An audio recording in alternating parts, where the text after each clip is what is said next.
Hi, everybody. I really did get involved in early stage investing for love. In the 80s, when I was working on the street, I met some guy. I fell in love with him, and I took all of my life savings and gave it to him to start his company. Could have been a really terrible story. We're actually still married. While he was building his company, I was still working on the street, and I was his virtual CFO. And he eventually sold that company to a public company. And along and while we were doing that, we were, from that experience, investing in more and more companies as individuals. When I left the street about 5 years ago, I realized that if you really want to be an angel investor, it's a team sport. You need to work with other people because you can't know everything, and you need a bigger list of contacts. So I went to Golden Seeds. I'm going to tell you about that in a second. Very quickly, I was there for a few months, and they asked me to work with them full-time and help them raise their second fund.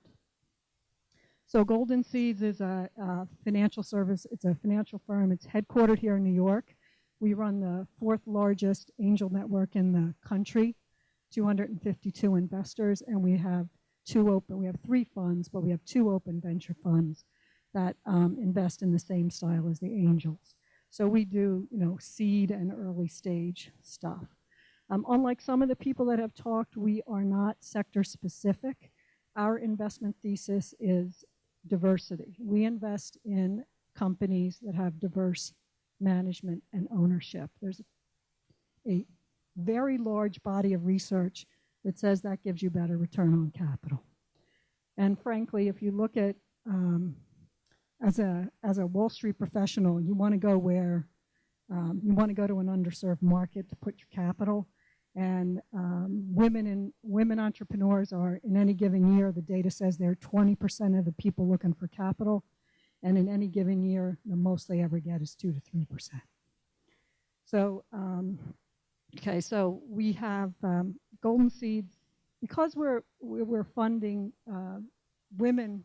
Well, basically, we will fund a company that has at least one woman in a C-level position with some significant amount of equity.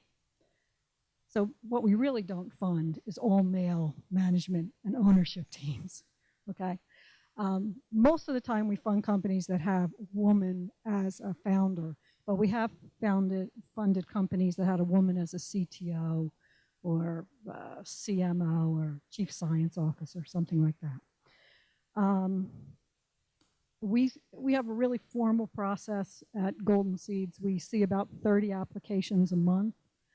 We also run open office hours like we did this morning in our offices on the first Wednesday of every month. We try to, people have said so many of the things that I was going to say that I'm just not going to say them. Essentially we want to be, well, there's a study that says there's only 2 things that determines how much money angels make on their investments.